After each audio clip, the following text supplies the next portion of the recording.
The Pod News Weekly Review uses chapters.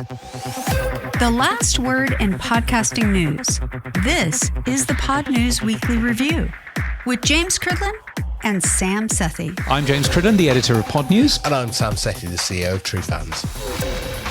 This is going to be an event built for creators.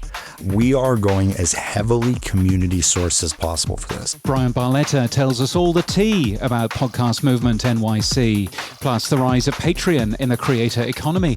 This podcast is sponsored by Buzzssprout, with the tools, support and community to ensure you keep podcasting. Start podcasting, keep podcasting with Buzzsprout.com. From your daily newsletter, the Pod News Weekly Review. One of my predictions from our 2026 prediction show was that content creators would earn more from premium content than advertising. I might not be right completely, but we'll see by the end of the year. But a good start for that is Patreon has just announced that podcasters earned $629 million in 2025, James. That's up 33% year on year. Yeah, up by a third. Patreon's published lots of details. There's a big, long article in Pod News yesterday. 47,000 podcasters are now earning income from 7.6 million patrons, the company says. Some of those patrons are, of course, supporters of Pod News. podnews.net/Patreon, thank you, which keeps the newsletter free for everybody. So yeah, I mean, that is a tremendous amount. Really good news in terms of Patreon, really good news in terms of the creator economy, that it's not necessarily relying on things like advertising. Now, I know that this is a monthly subscription, which is slightly different to the whole value for value model. But even so, I think that this is something just worth keeping an eye on in terms of where the future of this industry is going. Yeah, their chief operating officer, Paige Fitzgerald, said something quite nice, I thought. We only make money when creators make money, which is a really good ethos to have. One thing that stood out right at the end that I thought was worth noting on this article was that Patreon is working on expanding its Creator First Discovery network without being onboarded to other platforms like Spotify or YouTube. Up until now, I've said that Spotify's SOA, I think, will go away. I don't say that lightly. I have no inside knowledge. It's just my gut feel, which is Spotify will realise that Patreon's making a ton of money from the content that they're sending over to Spotify, and they're not getting a cut of it. If you look at what Apple just did with the Apple API and the advertising taking that 10%, I think Spotify is going to go, we should copy that model, and we should also be making money from private content from these, premium providers like Patreon and Substack and others who provide premium content. And I just think there's a pot of money that Spotify is missing, and I think SOA will change. But I also think that Patreon's realising that actually we don't need to send this stuff over back to YouTube and Spotify. We're going to keep the players inside our platform. Yes, I'm pretty convinced that might happen as well. Spotify, I think, is going to have big changes in the middle of the year. I keep on hearing from lots of people about big changes in the middle of the year. I keep on asking my contacts at Spotify, I've heard another person telling me that X is going to happen, and they say there is absolutely no truth to this. And I'm there going, well, can there be absolutely no truth when yet another person has said, oh, yeah, that's absolutely happening? I don't know. So, yes, I'm sure that there will be big changes in terms of Spotify. YouTube, I think, have their own service anyway in terms of that. The world is potentially moving away from a world of advertising. And I think let's just make a wild assumption that the next 12 months is going to be a recession.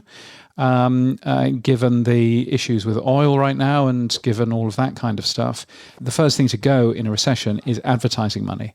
That is absolutely the first thing to go. And so hopefully paid subscriptions is a different way, a way which is a little bit less likely to be hurt by a recession.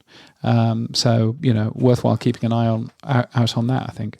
In terms of Patreon, one of the other things I noticed this week that was very funny was more and more shows were announcing video content, and more shows were announcing that they were going to either Patreon or Substack. So one of those was the BBC show Ellis James and John Robbins, who said they've launched their production company. We talked about that a couple of weeks ago. And as of this week, they've launched their Patreon channel, and they've also launched a YouTube channel, James. Yes, they have. And one of the reasons why they're doing this is that they have access to a new thing, which is part of the BBC. It's some new trial that the BBC is running, which essentially allows a audio producer, an indie audio producer, as significant productions are, to be able to monetize their stuff off the BBC platforms. So you can still consume all of this stuff for free on BBC Sounds, but you can now also get additional stuff and hear the same shows on third-party platforms with ads in. And yes, they're launching a new Patreon channel built around a monthly visual series called The Adventures of Ellis and John. That'll be a thrill. And the first installment is already available. It's called Mini Olympics. I'm sure that's absolutely fine.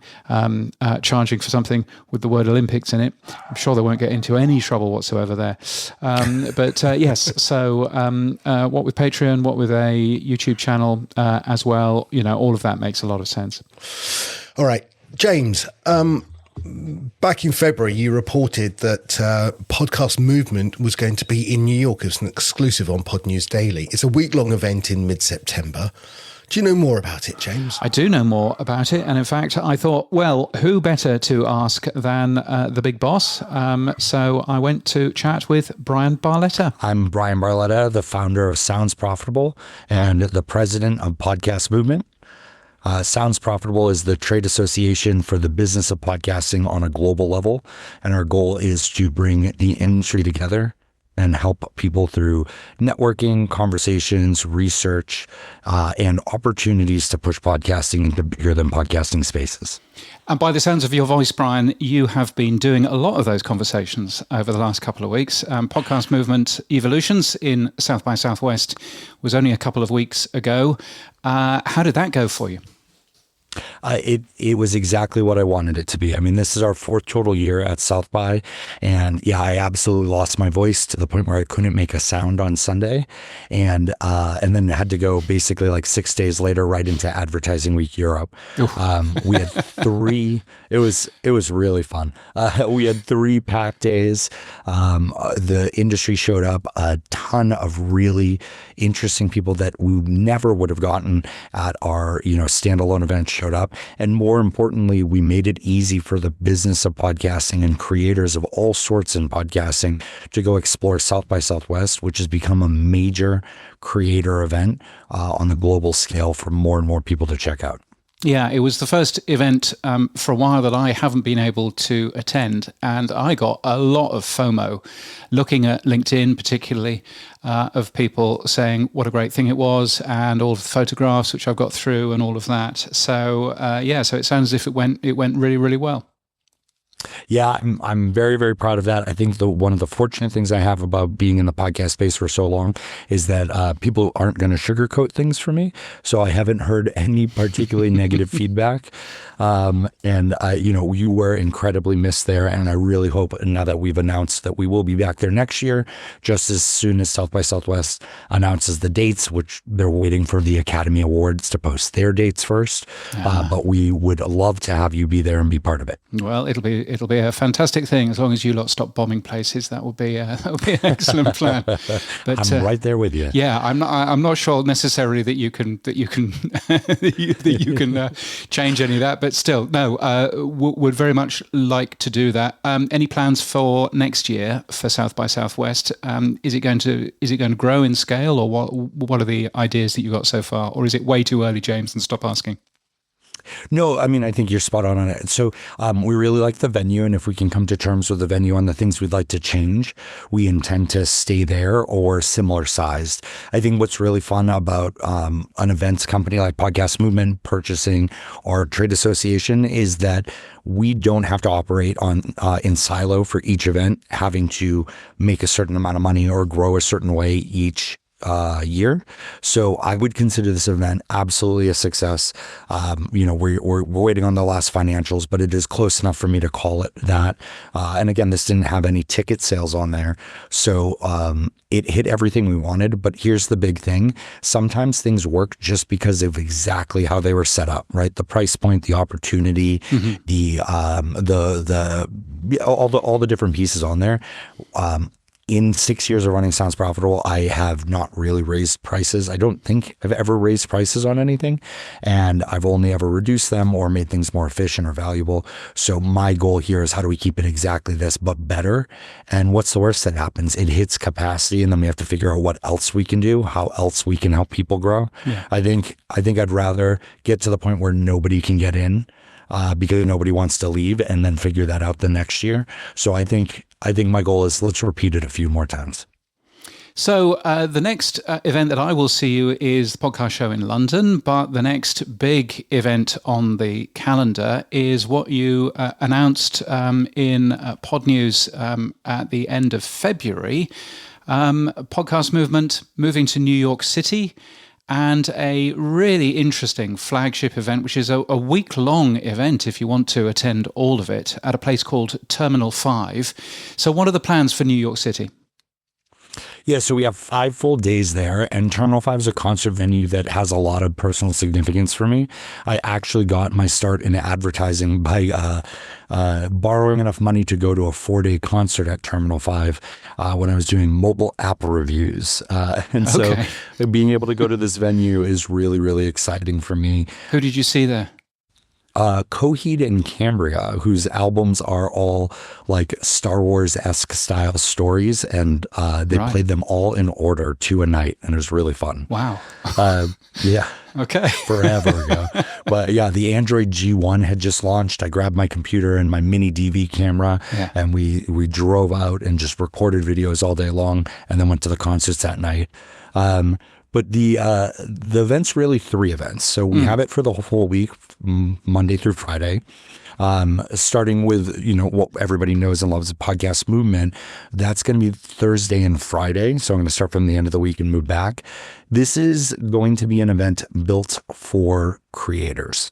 I think that people in the business of podcasting have pushed into different aspects of Podcast Movement before.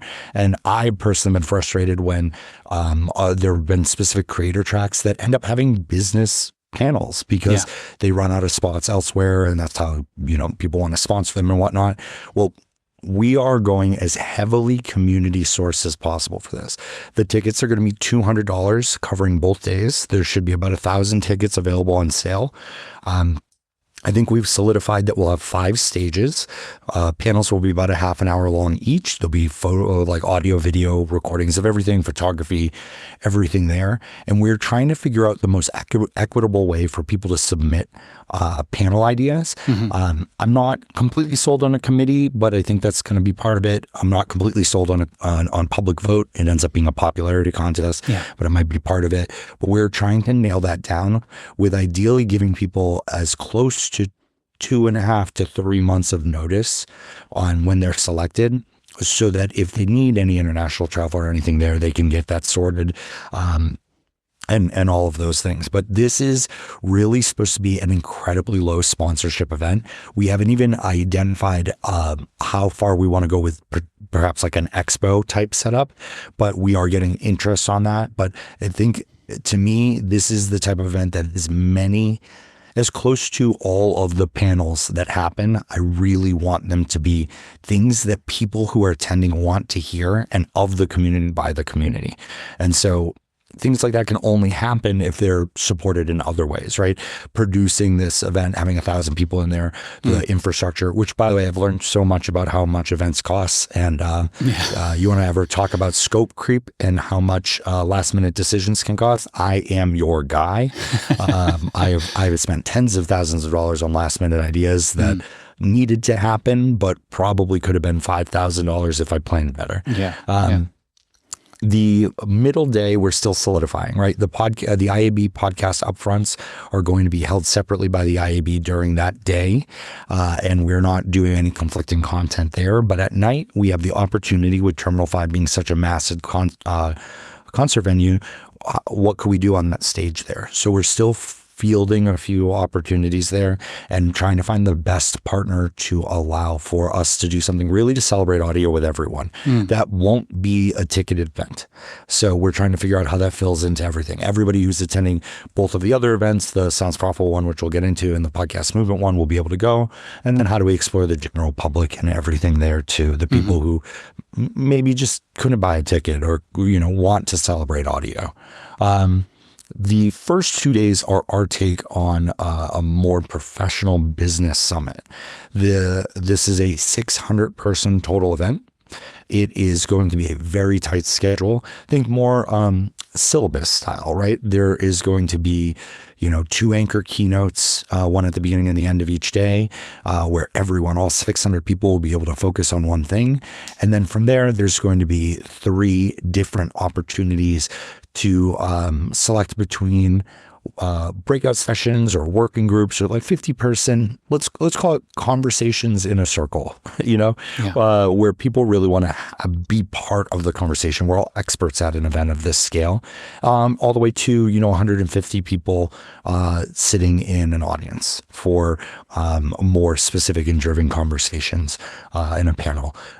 When I say like there's going to be 600 people there, the intention is that this isn't an event that you pop in and out of or that has like open networking space, because we want to start it at 10 a.m. and we want to end it at 4 p.m.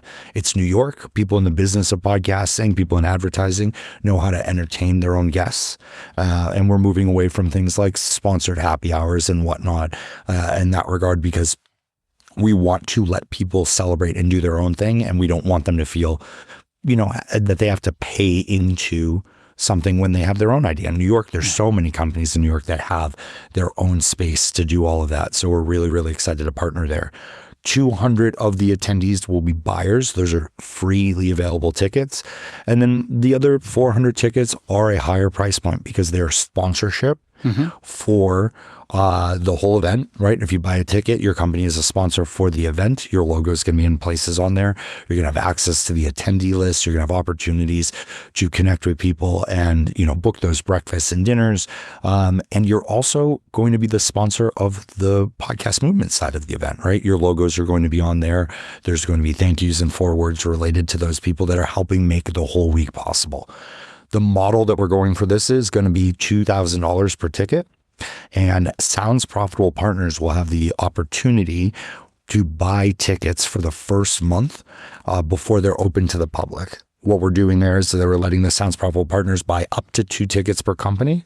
And another perk that they have, as partners, they can choose who goes Monday versus who goes Tuesday. And then if there are any tickets left, and now that we're about 207 partners total. If there are any tickets available left after that, they will be open to the public for 1 per company at the same price. But they won't be able to pick who goes Monday versus Tuesday. So we are, our partners are what makes all this possible, what allows us to take these big swings, allows us to buy a stage at Advertising Week Europe and US and get panel costs down to $4,000 and just bring a whole group of people who haven't been able to push into those spaces. So we really want to reward those partners for that support and encourage more people to consider becoming a partner. And that sounds a lot of money, but actually, in terms of a proper business conference as this is, with the opportunities to meet and talk and everything else, that is absolutely what those sorts of business events go for. In terms of that, if you're listening and you're there thinking, well, Podcast Movement wasn't that expensive, this isn't Podcast Movement, is it? This is a separate event, which happens to be Monday, Tuesday of the week. Podcast Movement continues as normal, the creator event on a Thursday and Friday. So I think this is being done in a very nice way. And of course, you can attend all of it, as you've said. Absolutely. Yeah. And it's one of those things where, I think one of the ways we hit our stride was because we understood the price point sensitivity for the industry. I mean, we are competing with every other industry that's competing for attention, but we don't have the comfort I would say, with the cost per acquisition or cost to compete with CTV and whatnot. As we push into Can Lion and Possible and these other events, like the price point gets very, very high. And so this is probably the most expensive podcast focused event. But I appreciate your support on that and everything you're saying there. Our mindset is, how do we extend that to be not just a ticket, but a sponsorship? And with a third of the audience being buyers and our focus on connecting people, I think that this is really great. And, again, like I said, I don't like to raise prices. So the reason we're doing it at $2,000, we think we can find a lot of ways to benefit people. There'll be coffee service delivered to where you are in the venue. We're going to be feeding everybody there, so you don't have to go figure out all of that money's already gone. If you're doing coffee in those venues, I know exactly how expensive that is. So yeah, we did that at South by Southwest. We did unlimited coffee, espresso drinks and coffee, and I think several people subsisted solely off of that for 3 days. I know I was one of them. Wow. What was the total bill for that? Here's the truth of it. It came out to about $24,000 for 3 days, and it was only $16,000 for just drip coffee. Yeah. So the difference of $8,000 for people to be able to get their latte. Yeah. I was like, that's a no-brainer. We have to do that. It makes a massive difference. It really does. So Podcast Movement on the Thursday and Friday. Of course, the real benefit there is you don't have to stay in Manhattan. You can stay anywhere.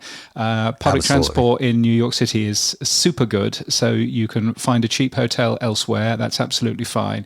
And in terms of doing it on a Thursday and a Friday, music to my ears, because that means that if you're traveling to New York, you've got a weekend in New York as well if you want to, which is a fantastic move as well. So that should be really good. When can we buy tickets for that? Not quite yet, I'm guessing.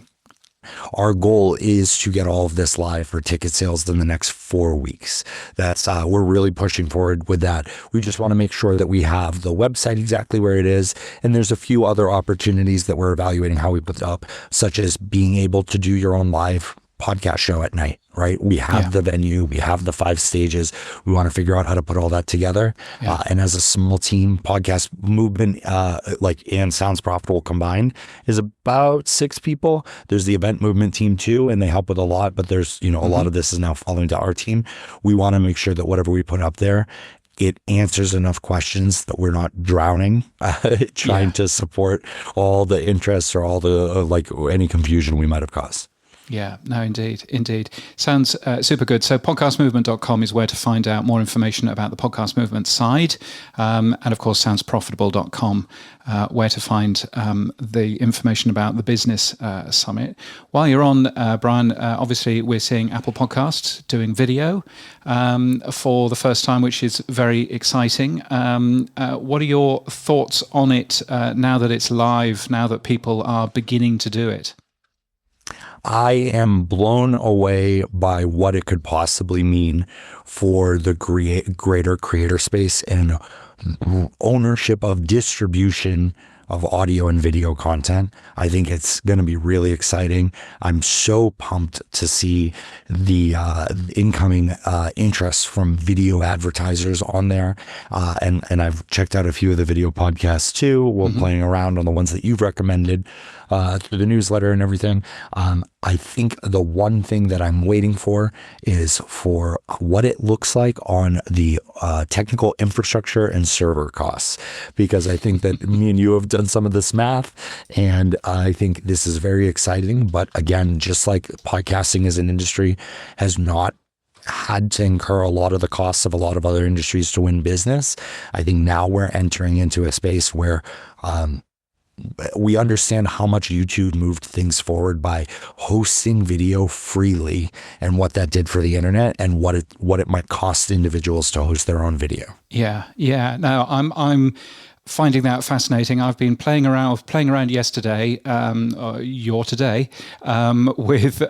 trying to work out how to encode all of this. And so far, I've managed to encode one simple 25 meg MP4 video file into the format that Apple Podcasts wants it, which is turns out to be so far 178 different files and 34 megabytes of disk space. And to play it, it'll be 84 file requests instead of just one.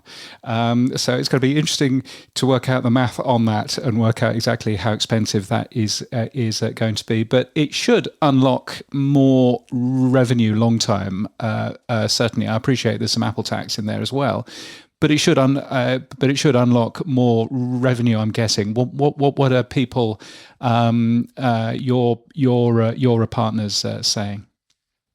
Well, on the Apple tax on that end, right, on the CPM fee that they're charging for it, I think the exciting part about that is I think we will see more hosting platform or more apps, right, be open to incorporating it if they believe they can charge that fee too. Because like, take for example, Spotify, if they implemented it, they're currently only making money for advertising on the people who host with them directly and the ability to serve ads. But with HLS interstitials, if they set it up that way, the app could inject into any show, not platform, but show that they have a relationship with.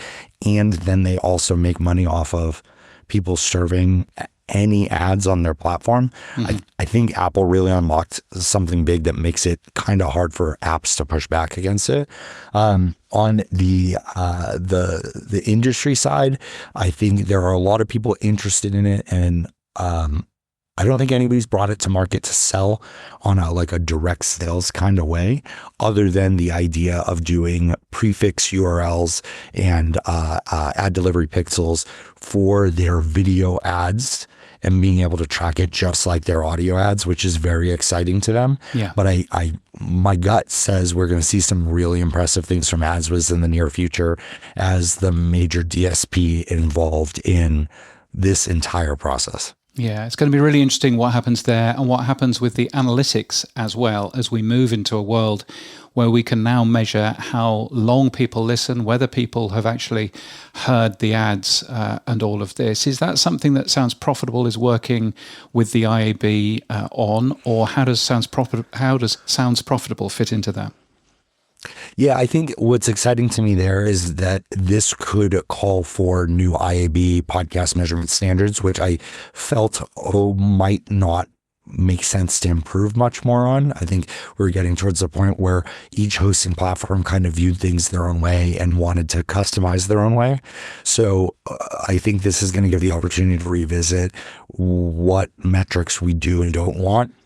It's really hard, right? Because the feedback on Spotify, even the ones where you can serve pixels and serving video there, is that it's not the same metric as what we have in podcasting. Yeah. So I think what we need to see is first an adoption of the podcast first metrics of download and ad delivered, and then an exploration. Well, because those ones also are IAB certified. HLS can be IAB certified because it's not the protocol, it's the server logs that are certified. And then from there, I think we need to explore what listens and ad impression look like. I think that it is not in anybody's best interest to push those metrics publicly before the IAB and everybody agrees on them. Because even if a hosting platform takes a first stab at it and releases a killer spec on it, I think everybody else is going to pick it apart. And it's going to be hard to get people to agree to that because listens will always be less than downloads. Yeah. But I think every single hosting platform that explores selling that ad inventory different between ad delivery and ad impression, especially for video, is going to have a really powerful upside on how they monetize the inventory of the people that host with them. It's always exciting and always good to catch up. Bryan, thank you so much for your time. Thanks for having me. The Pod News Weekly Review with Buzzsprout. Start podcasting, keep podcasting. James, now this is a left field story. Flipboard, which is owned by Mike McHugh, or the CEO is Mike McHugh, have come out with a new product called Surf. Now, we've seen social media platforms like Mastodon and Threads and Blue Sky evolve after the implosion of X. But those have become silos, and you can't really, connect all the parts. If you've got a social graph in one, it's probably having to either reinvent that same social graph again or just not bother at all, which is what I've done.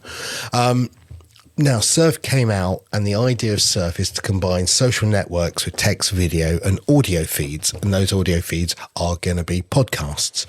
So the idea is that you will have one place, one portal, one website, whatever you want to call it, where you can have all of your content that you want aggregated in one place. Do you think this is the right way forward, or should we be still having multiple sites and just flipping between each one? I mean, essentially, this is a RSS reader, isn't it? It Yes. pulls in a bunch of stuff. It's pulling in stuff from somewhere for Pod News. RSS. That's what that is pulling it through from. But I can also see posts in here from Steve Stewart. Now, where's that coming from? That appears to be Blue Sky. So it's sort of pulling different bits of information from different places. Mastodon is in there as well, I notice, which is interesting. So it's just a different way of consuming stuff, pulling things together, having YouTube channels in there as well, which I think is the clever thing, actually, to have YouTube channels as well as podcasts, which are also in there, as well as RSS feeds and various other things. So quite nice in terms of that, and I think that works quite well. Yeah, they've also called these social websites that you build conversations around. It'll be interesting to see whether this gets any uptake. I think you were right by calling it an RSS reader, which is what it was, but obviously they've added the additional protocols of ActivityPub and the @ protocol. The thing that I find interesting right now is, I think when we talk about hosts last week, we talked about upload once, distribute everywhere. So the idea of all the directories, but also taking social clips and maybe putting those out to these endpoints like Mastodon and Blue Sky and Threads. And that would be the role of hosts. And this seems to be the converse, which is from the creator side, aggregating all your content back into one place. I think I can hear Todd Cochran shouting, "Get your own.com" from above. This is what I think they're trying to do, which is to bring all the parts that have been spread out to the four corners of the web back into one place that you can own. Similar to what Substack's doing, similar to what Supercast is doing, similar to what other creator portals are trying to do. And that's why I thought this was an interesting thing to look at. Yeah, I mean, there's certainly something there. I find it interesting that there is a listen tab, and you can obviously then listen to a bunch of podcasts. To be fair, most podcast apps don't use an algorithm either. So they just give you the shows that you have signed up for in newest order, and that's basically how that bit works. So there's a bit of curation that has been built into this, which I think works quite nicely. There's a fair amount of, suggested things that you might want to follow and all of that. So from that point of view, it's quite nice. It's going to be, will it take over from all of the other things? I don't know, because at the end of the day, quite a lot of people are driven by the amount of views people get, the amount of replies people get, etc., etc. So I'm not quite sure whether or not this is going to capture all of the social media folk, but it's a new, interesting way of enjoying content in one simple way. Yeah, I think what they are creating is, in their documentation, is the idea of a super feed, aggregating everything and being able to share that feed. They talk about custom domains coming. They talk about custom headers and colors. So I think they're just creating web page portals. I think Podpage does something very similar in the sense of aggregating your podcast and allowing you to create a customized page with the domain as well. So yeah, I don't know. I think this is a trend. Yeah, I think that's definitely a thing. So yes, worthwhile keeping an eye on. Now, a couple of weeks ago, we interviewed the CEO from Supercast after their acquisition by Red Seat Ventures, which is part of Fox. Now, there's a new company that Red Seat Ventures is launched called Speakeasy, James. Who are they? Yes, it's a podcast hosting company. Hooray! Everybody's got one. Substack, Supercast, Patreon now.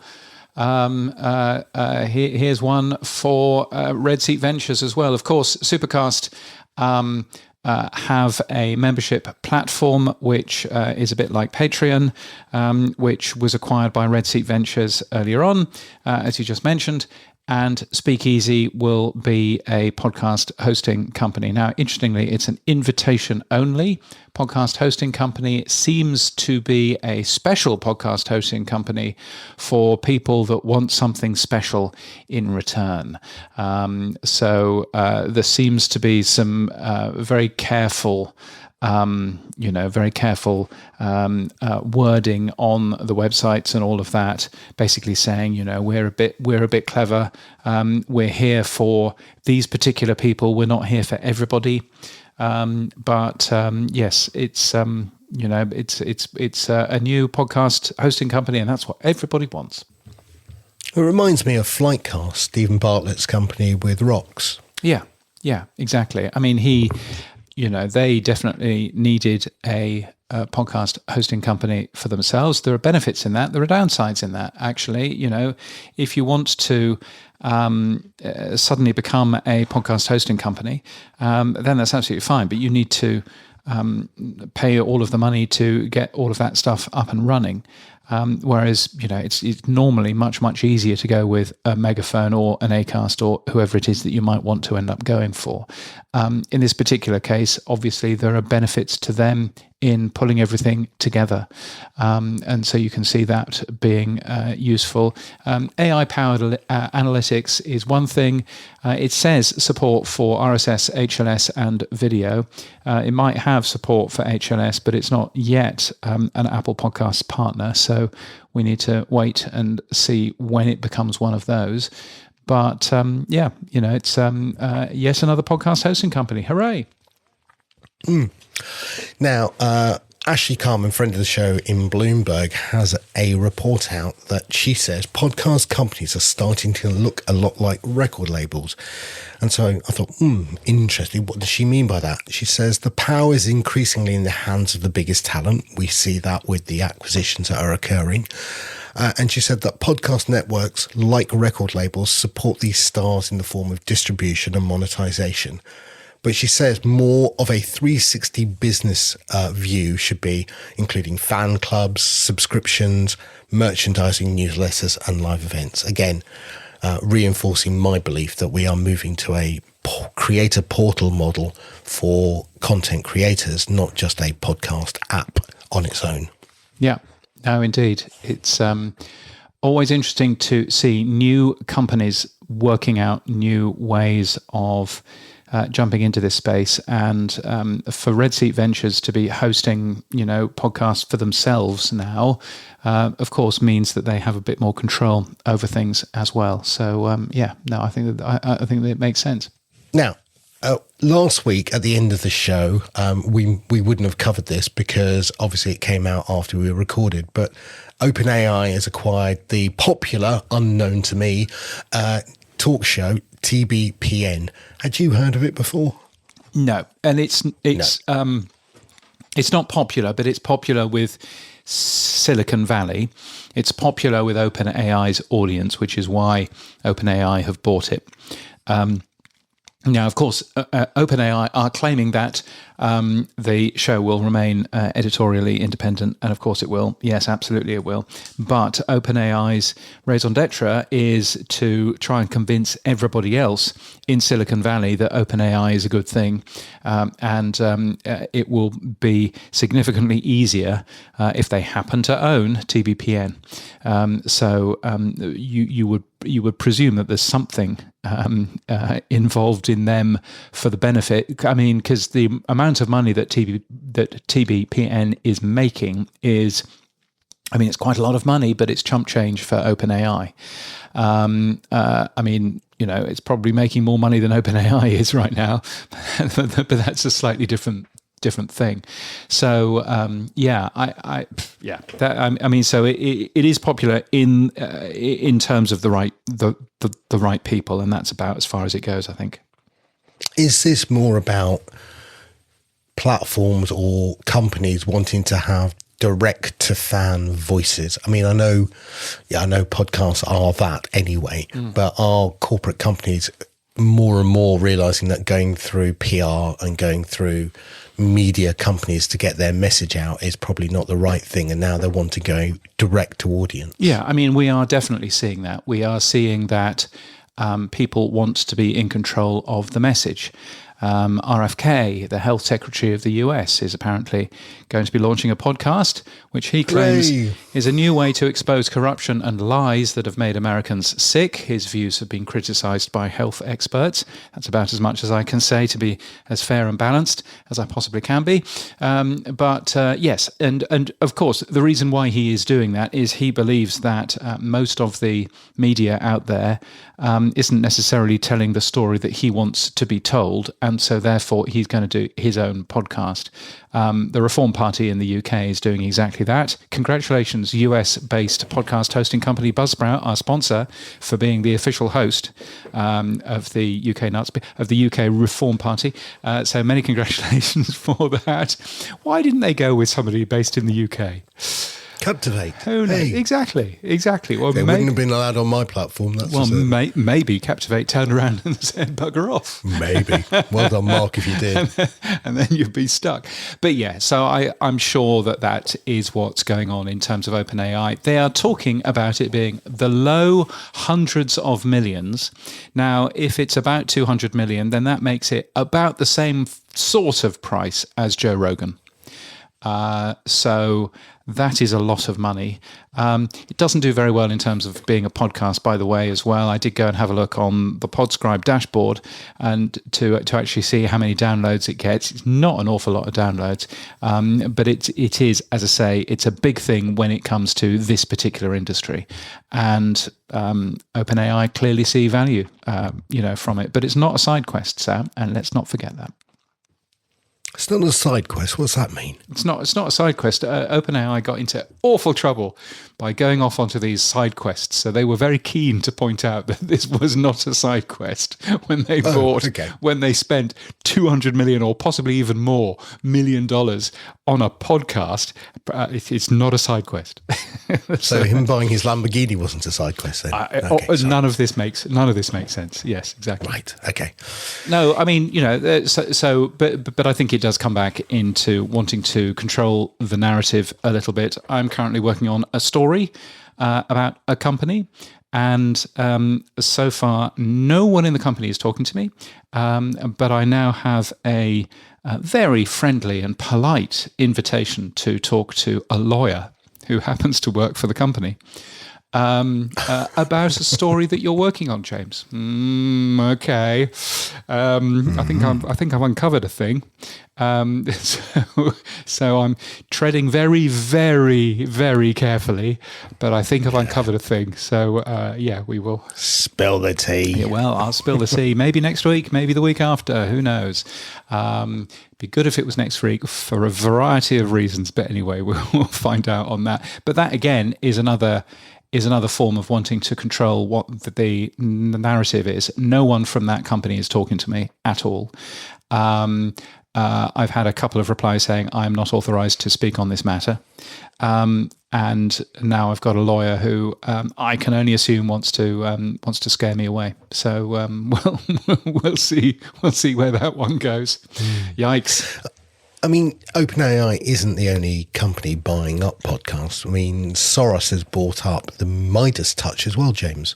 He has, yes, leading an investment round in Midas Touch. We don't know how much George Soros's Fund Management has paid for that. But what we do know is that he has He is the majority owner of Odyssey, which of course is the big podcast and radio company based in the US. He also invested in Crooked Media back in 2020, I want to say.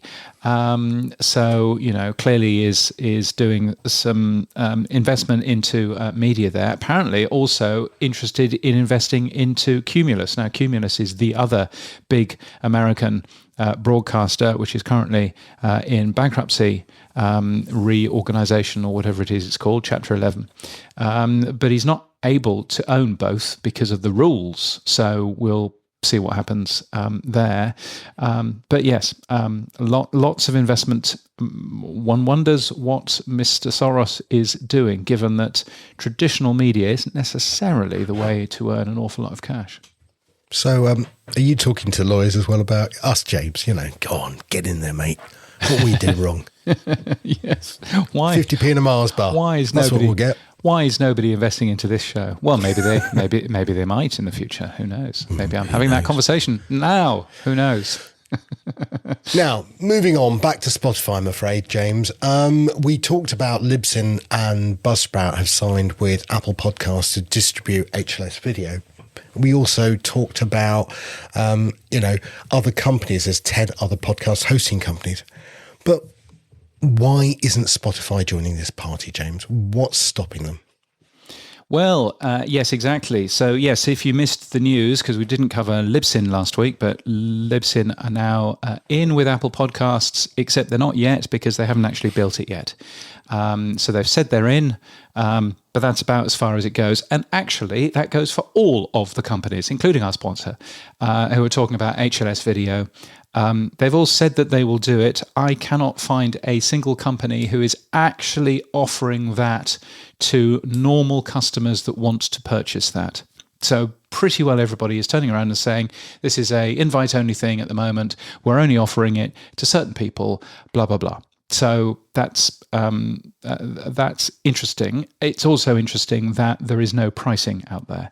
So clearly, the cost of hosting video is going to be quite high. You would expect there to be a special pricing rate for video, but I have not yet seen any of the podcast hosting companies with their pricing. So either that means everybody's giving it away for free, which clearly is not going to happen, or it means that just nobody's ready yet. And that's a bit of a concern if you're Apple Podcasts, it's a bit of a concern because actually there will not be anywhere near as many video shows as you would be hoping to get on your platform right now. So they've still got an awful lot of work in terms of making sure that they can get as much video in their platform as possible. And if people's favorite shows or people's new shows that are being marketed as video first but aren't in video in Apple, if those aren't available, then that's going to be a bit of a problem for Apple. So I'm awaiting with bated breath the first podcast hosting company to actually offer this as something that you can sign up to today. Yeah. Now, I wanted to ask you a couple of questions because I posed this to Justin Jackson, the CEO of Transistor, and Ben Richardson responded as well in the group that we're in. I wanted to know, will they put the HLS video playlist that they give to Apple via the proprietary API, will they put that in the alternative enclosure? And Justin from Transistor said yes, and he has an example of that which he showed me, and Ben said yes, they would be doing the same. My question to you, James, is then if they put the HLS video in the alternative enclosure and apps that support the alternative enclosure, does that bypass Apple then? I mean, Apple can't take a 10% tax, and what if DAI is added to those feeds? Then you've just gone past the whole of the Apple ecosystem. Yeah, so there are two things that happen there. Firstly, it bypasses Apple so that you could watch that show in video in a different podcast app, and you would be able to see that, and there wouldn't necessarily be that tax, that money that you have to pay every time you show a dynamic video. Now, I should say there are a couple of things here. Firstly, Transistor might never offer dynamic videos, dynamic ads in video. Right. Buzzsprout does not offer dynamic ads in videos. Buzzsprout offers what it calls dynamic content, but that's not dynamic content in terms of programmatic stuff. That's basically, please remake all of my audio with this intro on it, which is dynamic to a point, but it's still not really dynamic programmatic.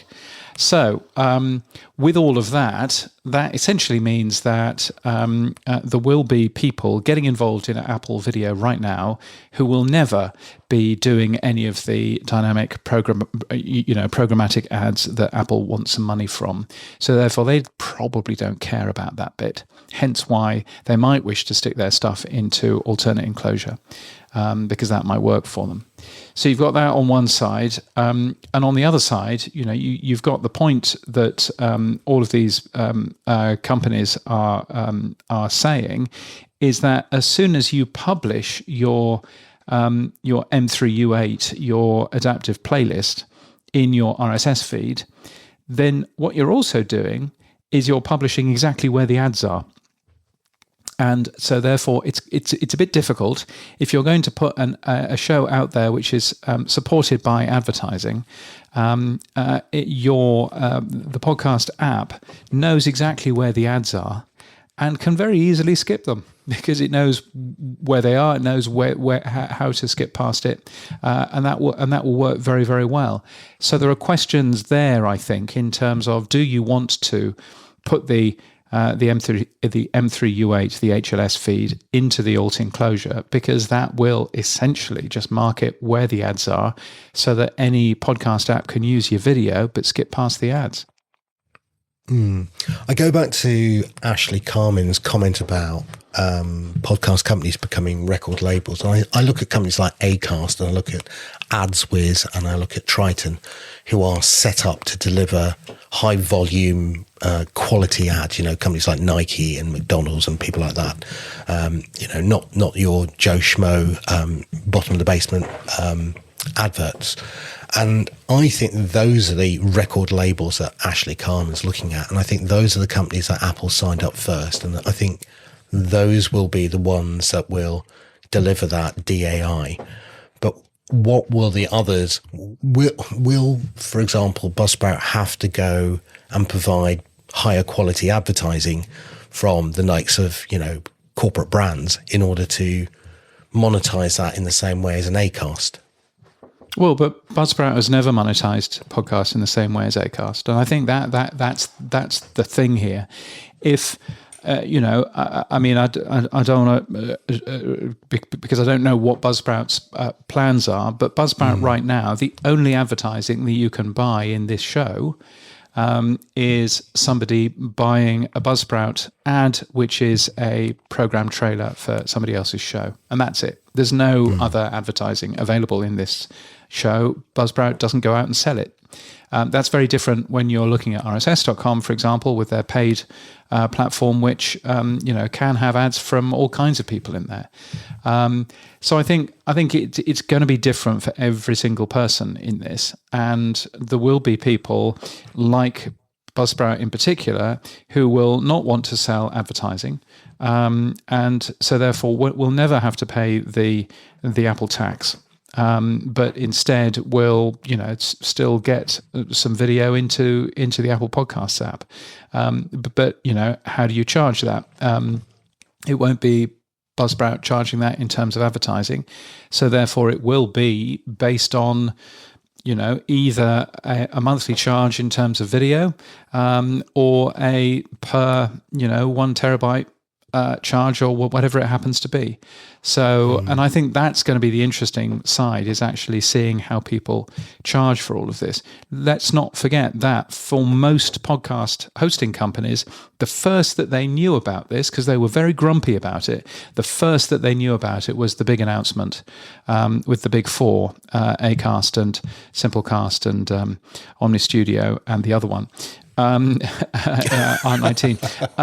It was them, yes, ours. Yes, R19. It was, that was the first that any of these other podcast hosting companies knew about it. And they were quite salty about that. So they have not had long to have a think about how they're going to do it technically, but also how they're going to do it economically as well. Hence why I don't think that we've seen any numbers in terms of what people are going to charge yet. Yeah. I mean, look, the hardest thing about doing this show sometimes is that we are having to put the jigsaw pieces together in real time. That's how I feel sometimes. Yeah. We start talking about it. We've sort of drifted around talking about creator portals. We've drifted around a little bit about advertising within it and subscription models and private feeds. And I think I can't quite get my head as into where does this all meld going forward. And I think you just said something really interesting, which is if you don't do the advertising DAI stuff, they could just make it a 10% charge for a monthly subscription. So it might be that, and I'm not speaking for Buzzsprout, I'm just using them as an example. Buzzsprout might say, okay, we're not going to do DAI, but we are going to say video is $30 a month, and that's what you as a subscriber pay as an additional cost, and we take a percentage of that, and that's the model. That is it. I think you're right. Until we know what people charge, it's all up in the air. But I do think it's an interesting, fascinating time at the moment. I think the whole industry is changing. I think the whole industry is changing very, very quickly, and I think that Spotify will change with it. It wouldn't surprise me if Spotify by the end of the year is doing exactly the same as Apple.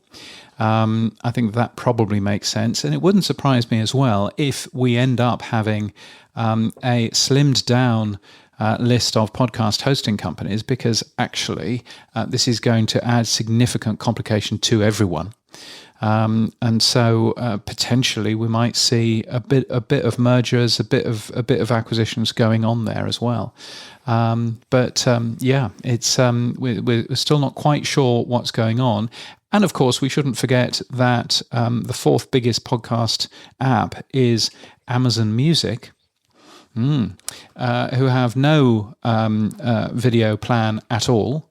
And so we're not quite sure what's going to happen there. Android Authority only yesterday was talking about you could be paying for a great podcast app and not even realize it. If you're already paying for Amazon Prime, a basic but solid podcast app is hiding inside your app. Really? But anyway, so we will see what happens there. But not everybody has yet jumped onto the video bandwagon, of course. James, let's move on. Sorry, we've probably got to have a jingle because it's Spotify again. Oh, but, great. Yes. Well, yeah. Yes. But actually, I saw your little Mastodon response to this. So, yes, you were a very happy boy. But Spotify AI playlist for podcasts has launched. What is this, James? Yeah, I think this is quite neat. Now, the question is, will anybody ever use it? Which is a valid question, I think. But you can go into Spotify if you find the button to do this, and you're in a supported country and you're a premium subscriber. Once you've done all of that, you can create an AI-aided playlist for podcasts. So you can go in there and you can type in, create a podcast playlist that gives me all of the latest news about podcasting, which is what I did. And it came up with a Pod News Daily podcast right at the top. Then next, this very show. Wow. Which was very cool. And then what was that prompt again? Repeat. And then number 3 was, sounds profitable. But anyway, so it ended up with a lot of these things.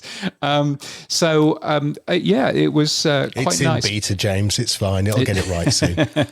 A fine show makes an awful lot of sense. But I think this is a good answer to those people that say, oh, podcast discovery, and there's no podcast discovery anymore, and blah, blah, blah. Actually, it gave me a pretty good list all the way through, gave me a pretty good list of shows that I might want to go and have a listen to. So I was quite impressed, actually, at the quality of the playlist that it gave me. You can see that in the Pod News newsletter on Wednesday, which you'll see me giving it a go, because I'm in Australia, where they have this, also the US, Canada, the UK, Ireland, and Sweden. Where's Spotify based? Oh yes, that would explain that one. Yes, no, I think it's a pretty good thing. Yeah, we talked about this new advertising carousel that's in beta with Spotify that goes over the top of playlists. I'm just surmising that now that they've got AI playlists for podcasts, maybe they will bring that carousel, and maybe that's a new revenue stream for Spotify to have people advertise against particular playlists, because now they're creating millions of different new playlists, which they wouldn't have had as, what do they call them? Surfaces. That's the word that the industry uses. Yes, that's the word that everybody uses. Yes, so I mean, there may be a little bit of that. It may just be that they just want more people listening to podcasts on their platform, and this is a nice way of doing it. You've obviously been able to do music in this way for a while. The same goes for YouTube Music, by the way. The same goes, I think, now for Apple Music as well, which I think has the same thing. So therefore, you could almost ask yourself, is this going to be the next feature in the Apple Podcasts app? Given that if they've already done all of this hard work for Apple Music, you would have thought that it's going to be quite simple to plug it into Apple Podcasts as well.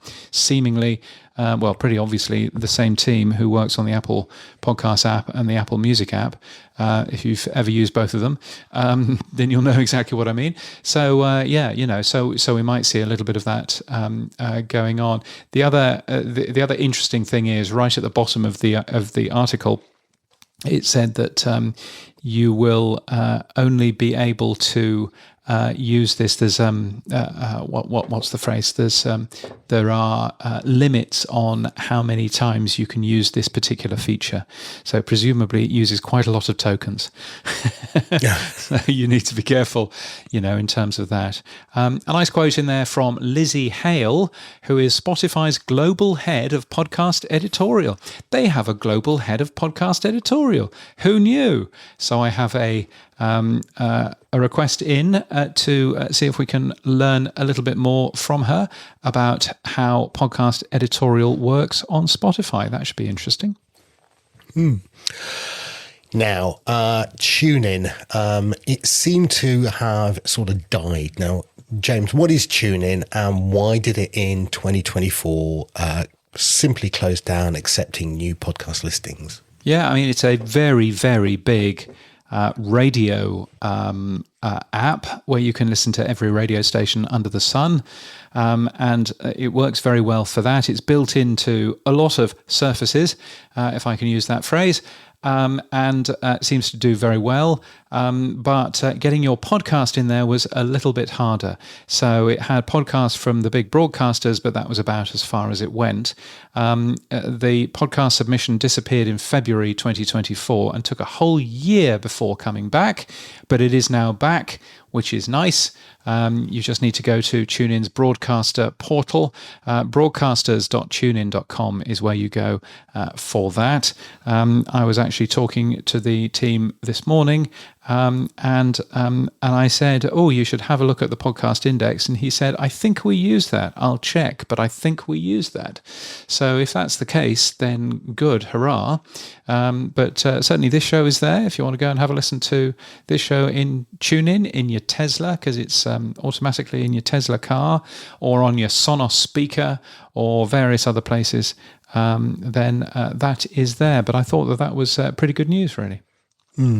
I did ping the development team over there to see if they've got an API for automatically submitting as a host to the TuneIn platform.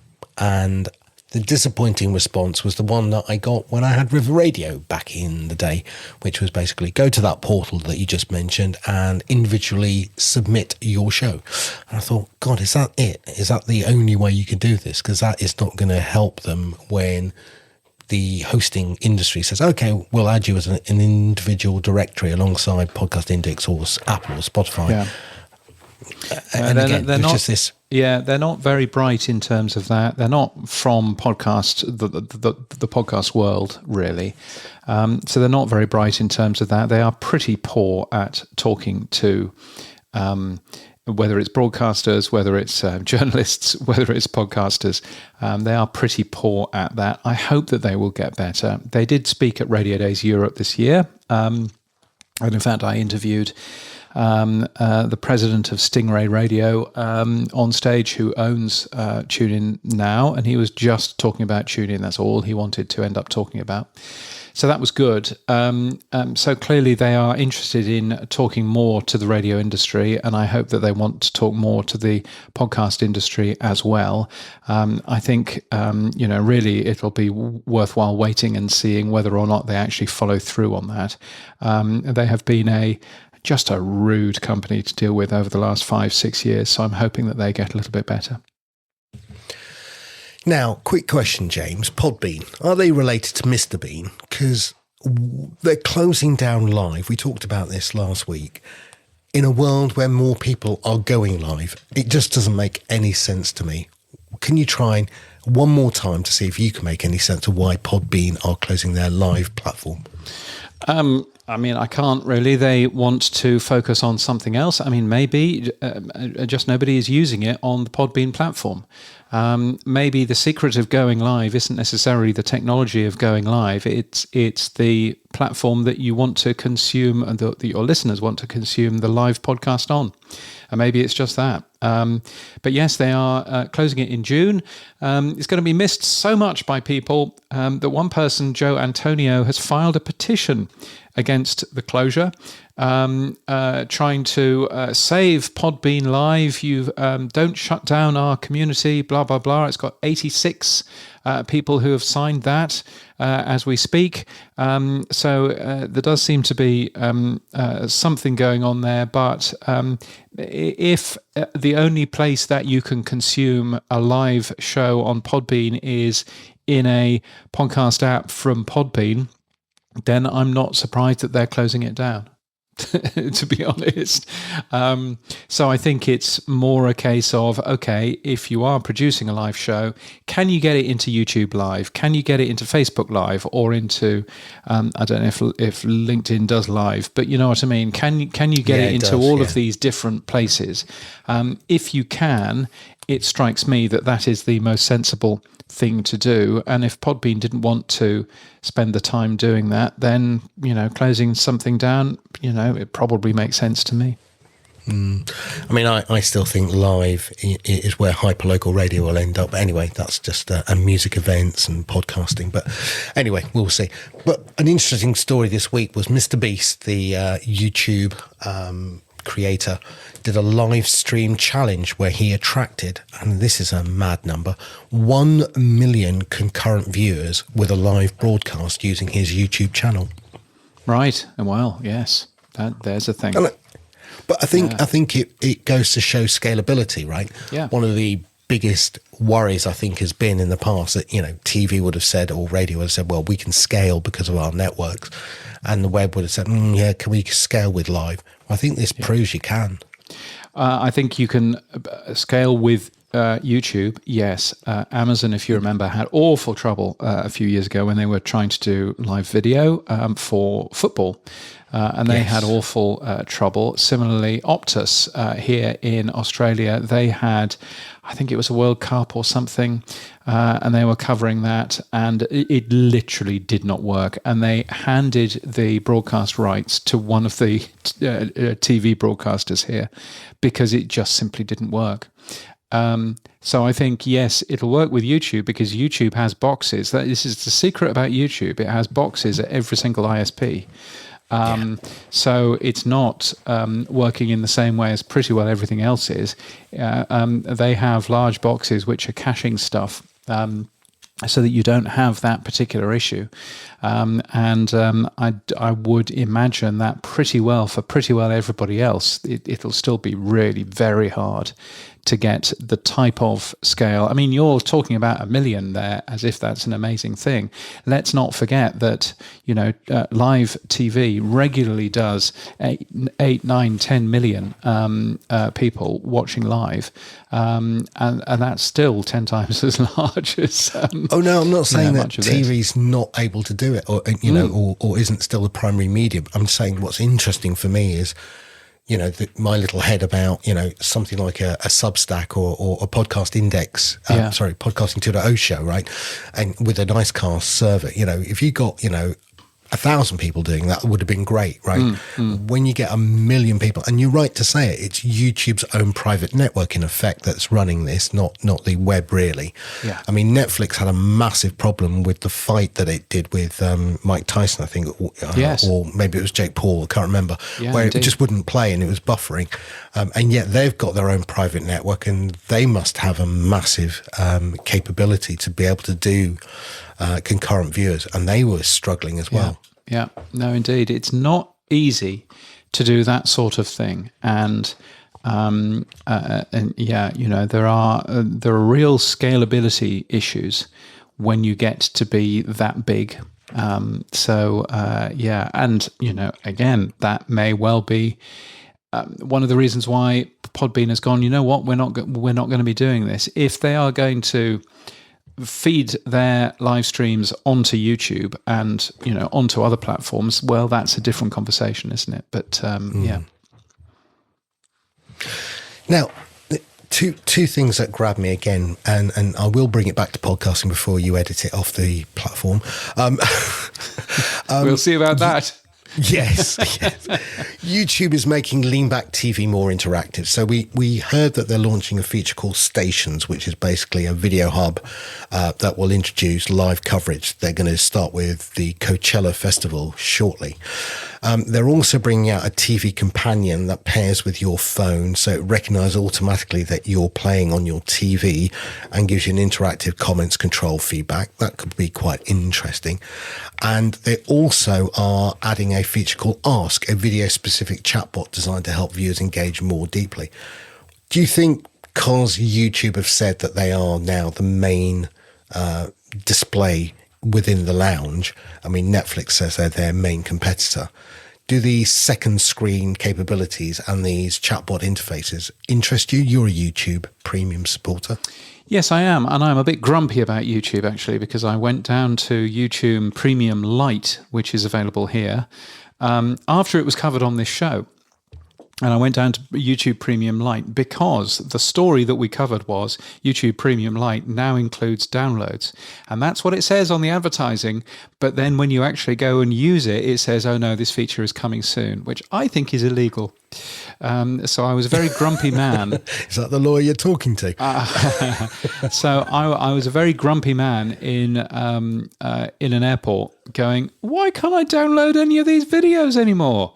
For this 14-hour flight that I'm just about to be jumping onto, and only to find out that YouTube had ripped me off, basically. So I was rather irritated at them for that. Yes, I use YouTube a fair amount. I mean, as with all of these things, the proof will be using them. The proof will be, how many people actually use this, similar to that weird AI playlist thing from Spotify. How many people are going to end up using that? I like the idea that these companies are trying new things, seeing what happens, seeing what doesn't, and roll on actually giving that a go. The one thing that I would say, and the trick that I think YouTube is missing, is not having a curated experience for live TV outside of the US. I'm sure that the rights that they have for many of the channels would allow them to do that everywhere. And I'm surprised that they haven't got that. And there are an awful lot of live TV channels already available on YouTube anyway, particularly around the news side.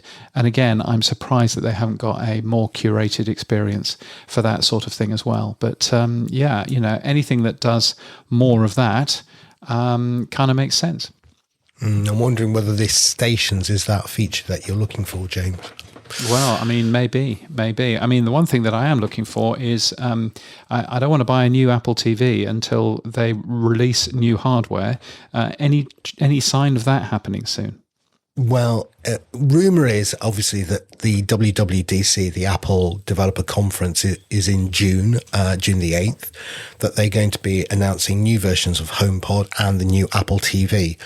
The whole thing, from what I've read, has been held up for one reason only, and that is Siri. They can't get the Apple AI to work properly, and it's been the one thing that's held up their hardware. It's the one thing that's held up most of their applications that they want to do.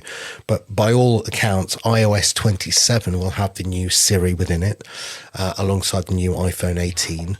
And yeah, I'm like you, James. I'm looking for a new Apple TV. Allegedly, this will have Siri in it, the A19 chip, support for Matter, and I know you use home automation with Matter.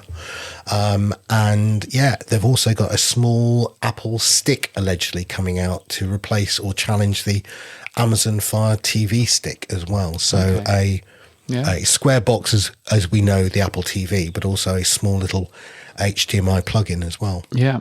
Well, if that is the MacBook Neo of the Apple TV world, so a very, very cheap thing, then that might have something going for it. So, yeah. Moving on, last story then. James, Buzzsprout has put out their report for the total downloads for March. What's the headline? Yeah, well, I mean, the headline is that total downloads for the Buzzsprout podcasts are slightly up year on year. I only really look at year on year. I think looking month on month is a bit pointless, particularly since February has 28 days and March has 31.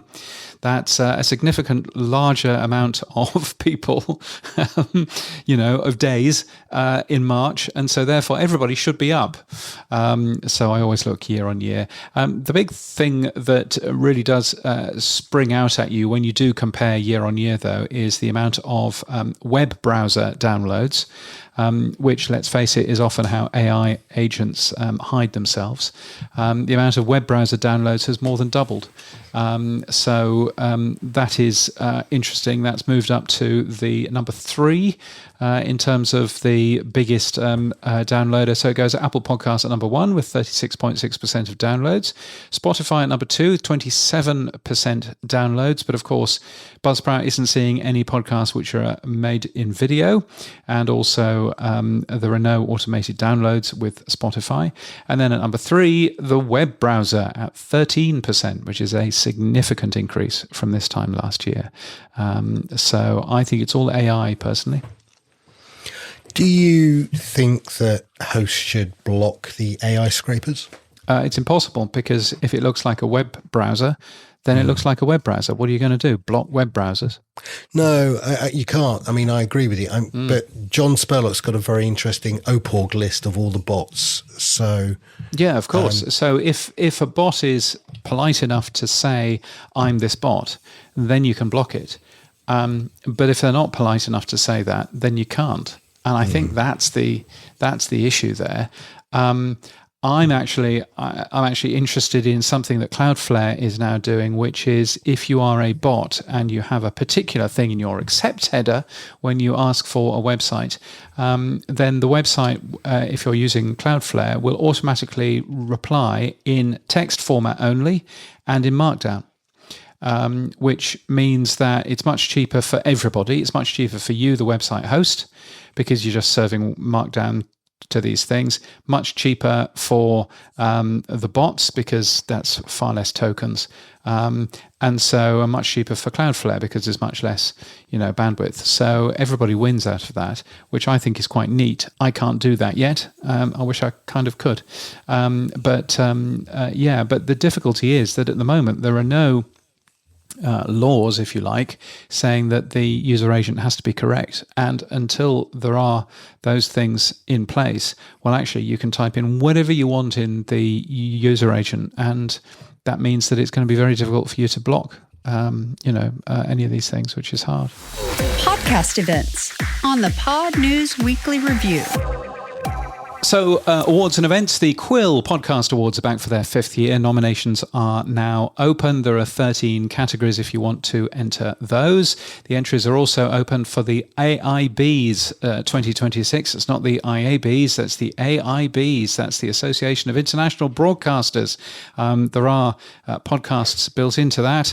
There's a gala ceremony in London on the 20th of November, but you've got until the 3rd of July to get your entries in for that. And congratulations to those people who are nominated in the Peabody Awards. Those will be announced on April the 23rd and then celebrated on May the 31st in Beverly Hills. Events and things like that you might be interested in. Hark is an excellent podcast app, and this is nothing to do with it. It's based in the UK, is This Hark, and it's called Hark Live. It's happening in Manchester on April the 29th. It's a free event for agencies, businesses and brands who want to understand more about audio. It looks quite interesting, so worth a peek. You'll find more details on that at Pod News. The Soundwave Summit is to return to Toronto in Ontario in Canada in May. It's right next to Radio Days North America, so you can go to both.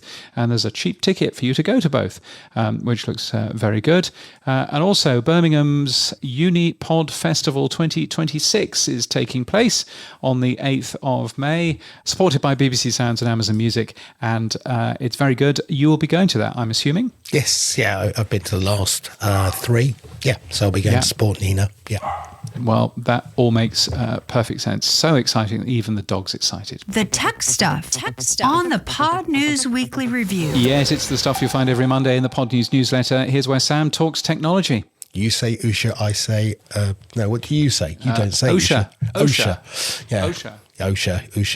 Right, they've got visibility ads, James. I thought ads were visible. Tell me more. Yes, they do. Yes, they've got OSHA visibility ads, which is essentially the ability for you to buy ads on Spotify and YouTube for your podcast, which you'd think, well, why wouldn't I just go to Spotify and YouTube for that? Well, because you probably want to do it in a way that understands how these things work specifically for podcasts. That kind of makes rather more sense.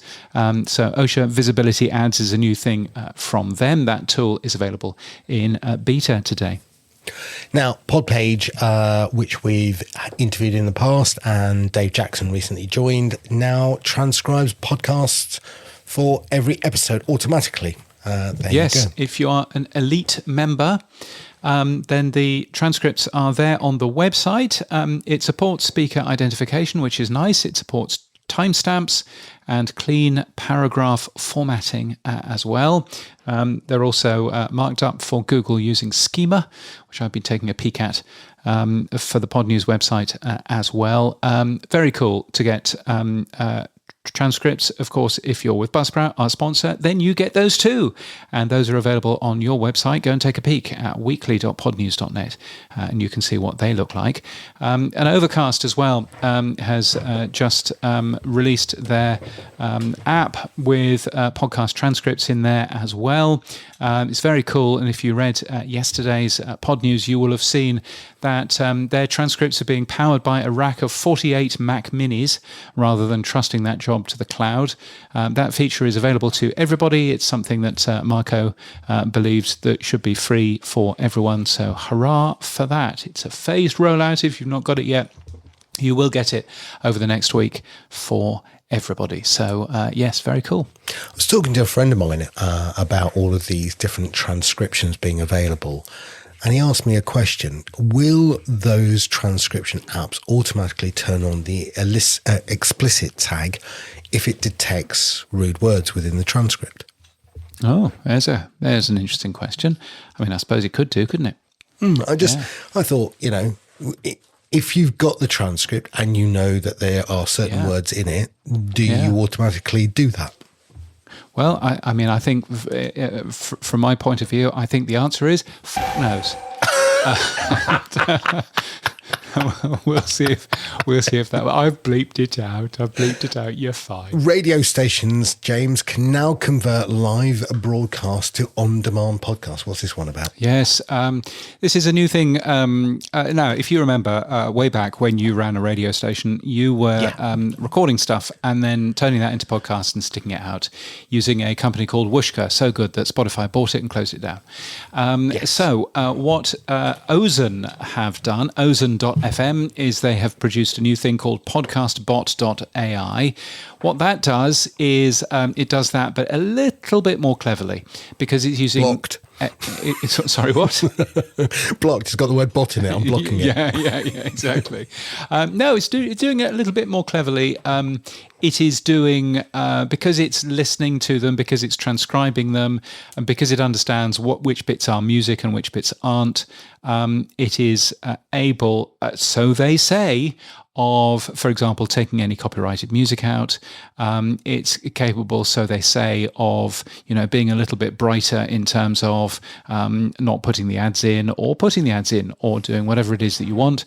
It does all of that stuff automatically. It looks very interesting. I'd like to have a listen to some of the shows that it is producing, because that is clearly, what one of the big hassles in producing a podcast for a radio station is to basically sit there and edit a recording down to make a podcast best of out of it. And if you can get something automatic to do that, then that seems to make quite a lot of sense. So hurrah for Ozone.fm, and I'd like to learn more about how podcastbot.ai works. Boostergram, super comments, zaps, fan mail, and voicemail. Our favorite time of the week, it's the Pod News Weekly Review inbox. Oh, a new jingle. So many different ways to get in touch with us. Fan mail by using the link in our show notes, which includes voicemail now, or boosts, or email, and we share any money that we make as well. Just so that you know, in the last 7 days, we got 3,286 sats in total, which is rather a lot lower than we normally get. But still, we got some sats. So thank you very much if you have been streaming sats to this show or to the Pod News Daily. Now, James, we've had some fan mail in, but excitingly, we've had some fan mail in the form of voicemail. Who've we got? James and Sam, this is Ralph Estep Jr., one of your favorite supporters. Yes. And I just wanted to check in with this new voicemail. And thank you so much for what you do every week. I'm out here early morning in Middletown, Delaware, on the farm, walking the dog, and you are keeping me company here in the dark as we walk. So I just want to say thank you, gentlemen. Always look forward to your show every week, and keep podcasting. Keep podcasting. God bless you, Ralph Estep Jr. Thank you very much for that. You are indeed one of our favourite supporters. Middletown in Delaware. That sounds like a typical American in the middle of nowhere place, doesn't it? Yes. Middletown. The flyover state, maybe. Who knows? Yes. Wow. There's a place up north from us, which is called Townsville. So good they named it twice. So, Ralphie Step, thank you so much. He, of course, is one of our power supporters as well. And here's another one. Hi, James. It's Lindsay from the Fiction Podcast Weekly. And I wanted to say hello and test out this service. I have used fan mail with AdWit, the Audio Drama Writers Independent Toolkit, and with Life in the TED Lane. We did not get many responses, but I just don't understand why people didn't use it. We promoted the link. But in any case, maybe this will be a way that people will make more use of fan mail. Hope you're having a great day. Thanks. Bye. We're having a great day, Lindsay. Thank you so much. And yes, I do believe that audio is a great way of getting feedback. And so I'm super pumped. The Buzzsprout team will know that I've given them a list of at least 6 feature requests around fan mail. Everything from, please could you change the name of the file name, which is downloaded, to rather less esoteric ones. But they are, it's such a good tool. If you would like to leave us fan mail, please do. You'll find a link right at the top of our show notes. Just take a peek at that. It also works absolutely fine on desktop as well. if you want to use your fancy mic, or you can just use your mic on your Android phone or your toy phone. That's absolutely fine as well. So yes, give that a go. It's very, very cool. Who knew that an audio feedback in an audio medium would work? Gosh. Who knew? Who knew? Yes, exactly. Who knew? Super comments and boosts and stuff like that in True Fans includes Seth Goldstein. Thank you, Seth. Firstly, saying that James's report card is something I look forward to every year. Yeah, me too. I'm looking forward to crunching the numbers. If you've not filled that out yet, I would very much appreciate it if you would. podnews.net/report card is where to go. And he also says, Podscribe is a pretty nifty service. Good get on getting them as a sponsor. I had nothing to do with it, but Seth, thank you so much. much appreciated. Yeah, thank you for that. And thank you very much to our power supporters. We've got 24 of them. Including Silas Vogt, including Seth Goldstein, Dave Jackson, and Claire Waite-Brown. Thank you all so much for your very kind support there. That's going to make life much easier when we come to drinks and things in the podcast show in London. Dave Jackson says he's coming. Yay! So that should be good. Looking forward to seeing him and a bunch of other people as well. So what's happened for you then, Sam? Well, first of all, I'm busy trying to put those drinks together. So, hey. Yes. Happy days. Right. So that's the first thing. We're working on a bot blocker. We are looking at John Spurlock's OPORG list. And yeah, so we're going to provide a user interface in the creator's dashboard to allow you to turn on or turn off those bots from scraping your content. So we'll see how that works. Went to see an artist last night called Brooke Coombe in London. Very good. I love her dearly. A new Scottish soul singer. So if you like soul music, check her out. And yeah, I'm very pleased. I'm guesting on Sound Off with Matt Kundle and also with Norma Jean Belenki on Podbiz. So look out for those when they come out. They are very good podcasts, which you should go and listen to, both of them. Sound Off with Matt Kundle, all the way from Winnipeg in Alberta. No, and he's moved. Oh, go on then. Where is he now?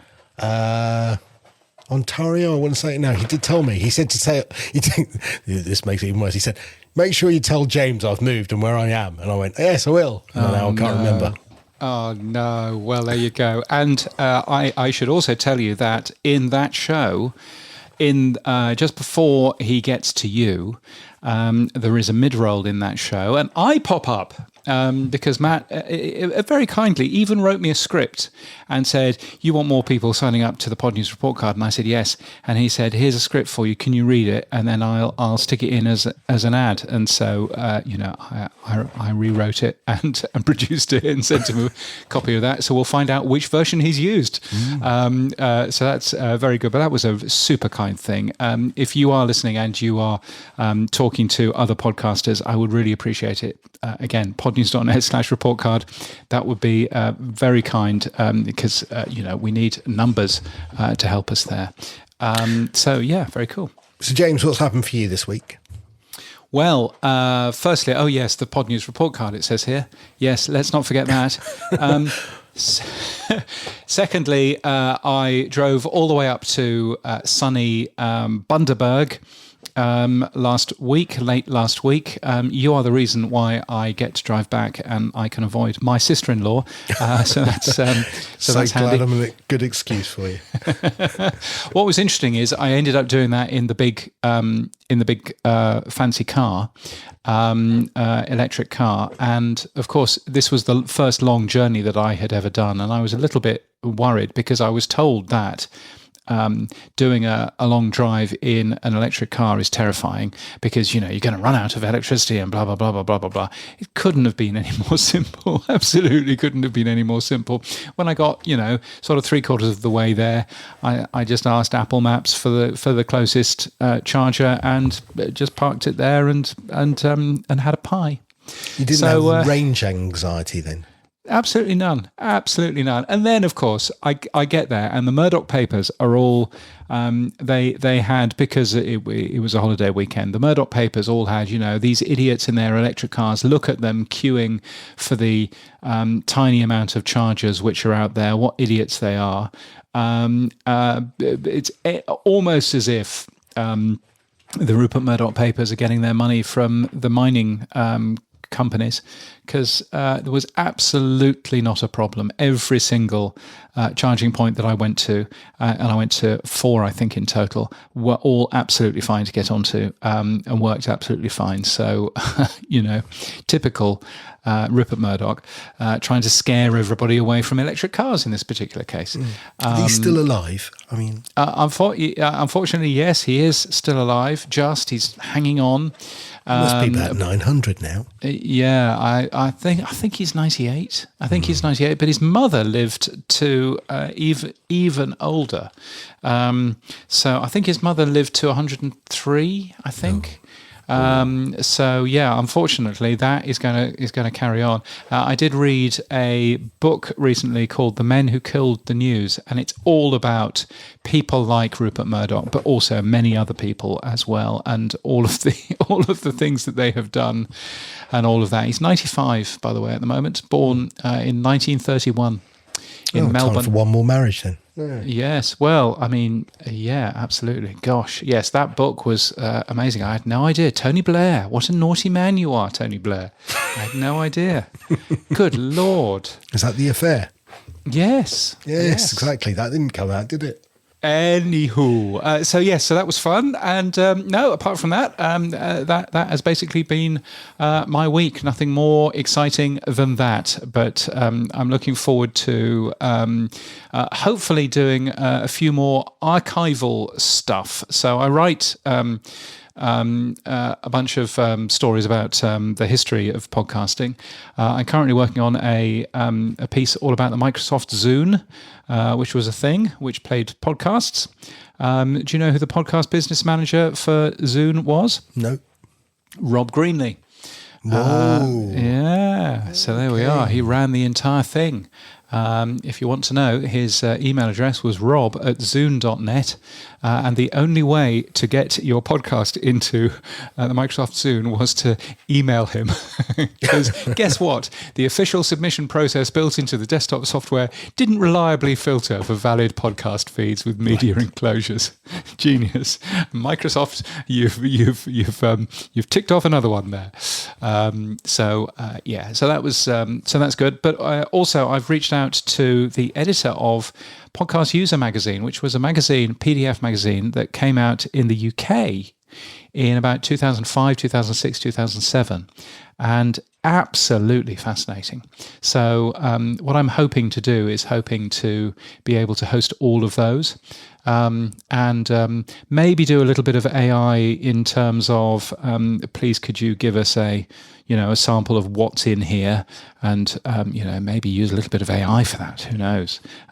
But yeah, super exciting. So hopefully that will happen in the next couple of weeks.